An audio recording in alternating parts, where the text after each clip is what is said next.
They're doing an alternative analysis for a subway in LA. And so we see that there are over 1,500 people that like this, that like what they're doing on Facebook and that get their updates. So we've got some examples of liking, right? So this person likes that particular. So not only do they like the whole project itself, they like the whole content, they can also like individual posts, individual things that you're talking about. So let's dive into a little bit more on Facebook. This is where I think I'm going to answer your question, Eric. So what they did on Facebook for this West Side Subway project is they posted about an article that was online, right? And so one person, they just liked it. That was all their interaction. But there were 23 people that stopped and took the time to leave comments and to talk about that project, right? So this is one person's comment. And you see right here, you've got a flag option, right? So people can say either they like that comment, or they can say this comment's inappropriate. And so the community itself, the social media community, these 1,500 people are involved in monitoring and flagging content that's inappropriate. And so, yeah, so you can like the individual piece itself, and you can like somebody's content. So what I'm trying to say is that it's the community that does the policing. It's not just the environmental person or the public involvement person that's setting this up. The goal is to get the community involved. And people know, right? People are intelligent, and when they see somebody ranting and using inappropriate language, they know, and they'll let you know. So a few other features on Facebook is the ability to have photos. So just like Flickr, you can post photos on Facebook and post and comment on those photos. You can also do videos, just like YouTube. All of this is in Facebook. One interesting feature of Facebook that's not available on the other platforms is the ability to set up your public involvement meetings. So you can set it up in Facebook, and people can RSVP via Facebook, as well as guest lists and some other interesting features. Okay, so that's a whirlwind tour of social media sites. A really quick, high-level overview. So I'm going to go into a few questions I get all the time, and then we'll go into what you guys, if you guys have any questions. So the first question I get is how much money? I mean, we're talking uploading videos and photos. I mean, surely this is going to be pretty expensive. Well, the great news is that the platforms themselves are all free.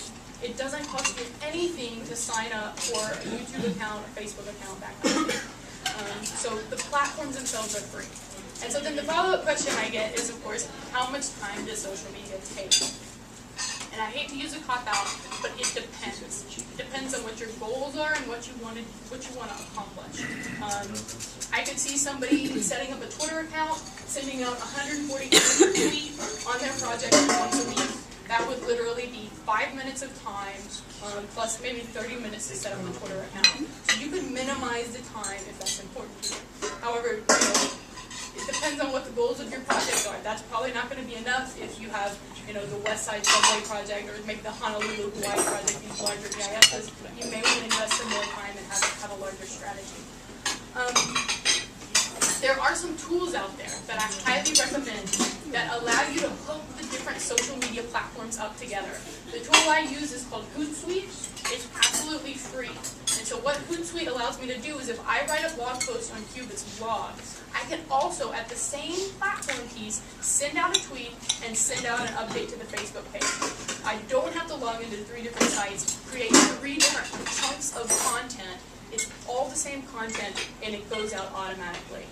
So if you are working on a larger project and you want to use multiple social media sites, I highly recommend Hootsuite. There are also paid products, but this is my favorite thing that's on the market right now.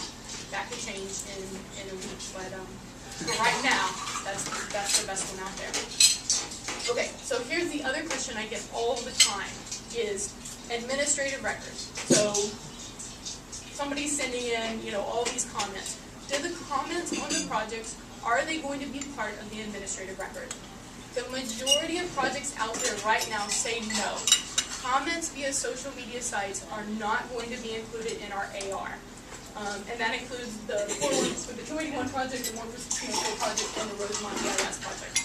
So what these projects are doing is they're putting a text disclaimer on the social media site and say that any comments that come in via social media, they will not be included in the administrative record. And here's a link to our email address, here's our address, here's how to get your comment as part of our administrative record. So that's what the majority of folks are doing. However, that has some implications. We talked about Rosemont EIS, they only have 18 followers on Twitter. They're not actively following other people. The reason I think there's not a lot of engagement on that site versus the West Side Subway and the I-95 is because they're only using social media to disseminate information, to put information out there. And that's not that interesting. Where social media gets interesting is when you have the information flowing freely from people back and forth. But the positive is they're not having to worry about including all those comments as part of the administrative record. So you have some pros and cons of how you want to handle that. So the West Side Subway project, the large alternative analysis project, they are including their comments. And the new I-95 project, this one in North Carolina, they have also said they're going to include comments in the administrative record. I'm really interested to see how I-95, that works out for them, because that's the project that's most like the common projects that we do every day and that we're constantly working on.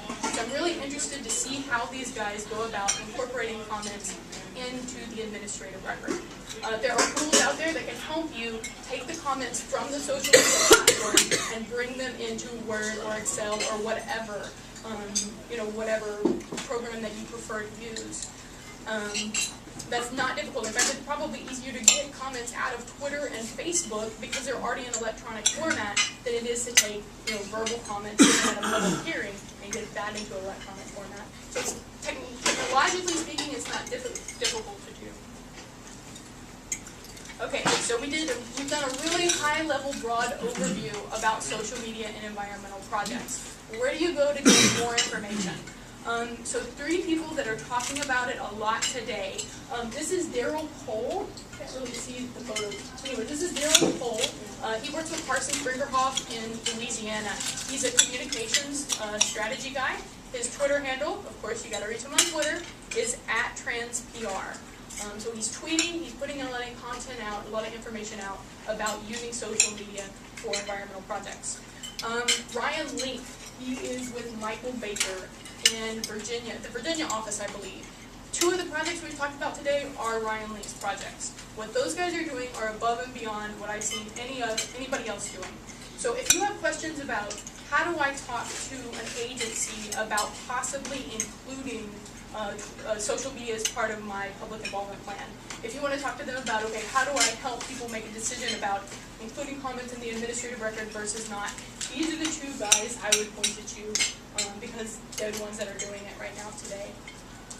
By the way, I met both of these guys on Twitter, and then later on I met Ryan Link in person. But we made that initial contact on Twitter because we were talking about the same things, and then later gotten to be friends from it. And then, of course, I tweet about this, I blog about this. This is what a lot of our clients are interested in. So I want to make sure that our blog and that our Twitter feed has content that's interesting to people. So my shameless self-promotion is right here. You can get to from Cubit Planning. It's cubitplanning.com/about. You can get to our Facebook page, our Twitter page, our blog, our SlideShare, our LinkedIn, all the other social media sites that we use for our company. Are off of cubitplanning/about. If you want to see how a company could use social media to promote and to disseminate information. Okay, well that's all of the set information that I had, and I wanted to open up for questions if anybody has it. Okay, I've been to many public hearings on controversial projects where there's a small group of people that have banded together and may or may not have a legitimate objection to the project. And I think that many of the federal agencies that I've spoken with, their biggest concern